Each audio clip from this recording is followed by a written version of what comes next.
আসসালামু আলাইকুম। অনেকে মনে করেন জমি কেনার পর জমি দলিল তৈরি করলে আপনার কাজ শেষ। কিন্তু সবচেয়ে বেশি বিভ্রান্তি বা সবচেয়ে বেশি অসুবিধায় মানুষ পড়ে খারিজে গিয়ে বা নামজারিতে গিয়ে। নওগাঁ ডিসি অফিসের ল্যান্ড সেক্টরে চাকরি করার সুবাদে আমাদের কাছে অনেক মানুষ এসে বলে তারা সঠিক কাগজপত্র থাকার পরেও তার নামজারিটি নামঞ্জুর হয়েছে। কিন্তু প্রশ্ন হলো নামজারি নামঞ্জুর বা নামজারি রিজেক্ট হয় কেন, কি ভুলের কারণ নামজারি বা খারিজ বাতিল হয়। আজকের এই ভিডিওতে আমি সংক্ষিপ্তভাবে এই বিষয়টা নিয়ে আপনাদের সাথে আলোচনা করার চেষ্টা করব। আপনারা দেখছেন ভূমি সেবা নওগাঁ পেজ থেকে। আমি আপনাদের সাথে আছি মোহাম্মদ আতিকুর রহমান রাজু। বর্তমানে কর্মরত আছি নওগাঁ ডিসি অফিসে অফিস সহকারী হিসেবে। আজকের এই ভিডিওতে নামজারি নামঞ্জুর হওয়ার খুব সাধারণ 5টি বিষয় নিয়ে আলোচনা করব। নামজারি করার আগে যদি আপনি এই ভিডিওটি দেখে থাকেন তবে আশা করি আপনি নামজারি বা খারিজ করতে এক ধাপ হলেও এগিয়ে থাকবেন। নামজারি নামঞ্জুর হওয়ার প্রথম কারণ দলিল এবং খতিয়ানের অসামঞ্জস্যতা। নামজারি আবেদন করার সময় দলিলে উল্লেখিত তথ্যের সাথে আপনার আরএস, সিএস অথবা এসএ খতিয়ানের তথ্য মেলে না। এই কারণে অনেক সময় নামজারিটি বাতিল হয়ে যায়। অনেক সময় দেখা যায় দলিলে জমির পরিমাণ একরকম কিন্তু খতিয়ানে রয়েছে আরেক রকম। এক নাম্বার বা খতিয়ানের নাম্বার ভুল। অনেক ক্ষেত্রে বিক্রেতার নামের ভিন্নতাও এটা একটা ইস্যু কাজ করে। কারণ 2, যদি আপনি আপনার পৈতৃক মূল্যে পাওয়া সম্পত্তি বা ওয়ারিশ মূল্যে পাওয়া সম্পত্তি খারিজ করতে যান, সেক্ষেত্রে আপনার খারিজ বা নামজারি করার সময় উত্তরাধিকার বা বাটোয়ারা দলিল না থাকা। পৈতৃক মূল্যে প্রাপ্ত সম্পত্তির ক্ষেত্রে বাবা অথবা মায়ের মৃত্যুর পরে সন্তানরা যখন খারিজ করতে যায় সেক্ষেত্রে ওয়ারিশান সনদ না থাকার কারণে প্রেসিডেন্ট সাহেব নামজারির আবেদনটি বাতিল করে দেয়। কারণ 3, খাজনা বকেয়া থাকা।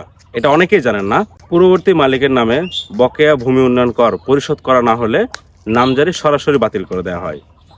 এক্ষেত্রে আইনগত ভিত্তি হলো এসএটিএ অ্যাক্ট 1950 ধারা নাম্বার 55। খাজনা পরিশোধ না করলে রেকর্ড হালনাগাদ বন্ধ করার নিয়ম রয়েছে। কারণ 4, যে জমিটা আপনি খারিজ করতে যাচ্ছেন সেই জমিতে বা সেই তফসিল বর্ণিত সম্পত্তিতে আদালতের নিষেধাজ্ঞা থাকা। আপনি একটা জমি খারিজ করতে দিয়েছেন কিন্তু সেই উক্ত সম্পত্তিতে যদি আদালত থেকে স্টে অর্ডার থেকে থাকে বা ইনজেকশন জারি করা হয়ে থাকে, সেক্ষেত্রে প্রেসিডেন্ট সাহেব উক্ত জমির নামজারি নামঞ্জুর করে দেয়। এবং সর্বশেষ 5 নাম্বার, এটি খুবই সাধারণ এবং কমন একটি মিস্টেক করে থাকে অনেক ক্ষেত্রে নামজারি বাতিল হওয়ার জন্য। এই জিনিসটা সবচেয়ে বেশি গুরুত্বপূর্ণ হিসাবে কাজ করে। সেটা হচ্ছে যে আপনি যখন নামজারির আবেদন করছেন সেক্ষেত্রে আপনি কোনো ক্ল্যারিক্যাল মিস্টেক বা করণিক ভুল অথবা টাইপিং করতে গিয়ে যদি কোনো মিস্টেক করে থাকেন, সেক্ষেত্রেও না আপনার নামজারিটি বাতিল হওয়ার সম্ভাবনা অনেক বেশি থাকে।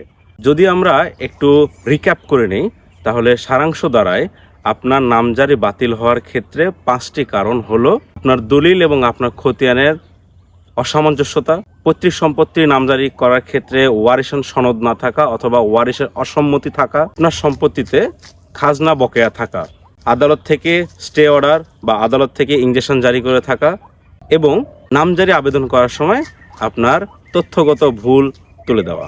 মূলত এই সাধারণ 5টি কারণে বেশিরভাগ ক্ষেত্রে নামজারি বাতিল হয়ে থাকে। যখন আপনি নামজারি করবেন তখন এই 5টি জিনিস অবশ্যই মাথায় রাখবেন। সেক্ষেত্রে আপনার নামজারিটি নামঞ্জুর হওয়ার সম্ভাবনা 95% কমে আসবে। নামজারি নামঞ্জুর হওয়ার ক্ষেত্রে আরও অনেকগুলো রুলস অ্যান্ড রেগুলেশন রয়েছে, তার মধ্যে এই 5টি খুবই সামান্য এবং খুবই সাধারণ ভুল যার কারণবশত মানুষের নামজারিটি নামঞ্জুর হয়ে থাকে। আশা করি ভিডিওটা আপনাদের ভালো লেগেছে। যদি ভিডিওটি ভালো লেগে থাকে, আপনি যদি ইউটিউব থেকে দেখে থাকেন তাহলে অবশ্যই সাবস্ক্রাইব করতে ভুলবেন না, এবং যদি আপনি ফেসবুক থেকে দেখে থাকেন তাহলে অবশ্যই ফলো করতে ভুলবেন না। এবং আপনার জমি জমা সংক্রান্ত যে কোনো সমস্যার বিষয়ে আপনি আমাদের সাথে যোগাযোগ করতে পারেন। আমাদের যোগাযোগের ঠিকানা আমাদের ফেসবুক পেজে দেওয়া আছে, এবং আপনি ইউটিউব থেকে দেখে থাকলে আমাদের যোগাযোগের ঠিকানা ইউটিউবের ভিডিও ডিসক্রিপশনে দেওয়া আছে। ধন্যবাদ, ভালো থাকবেন। আসসালামু আলাইকুম।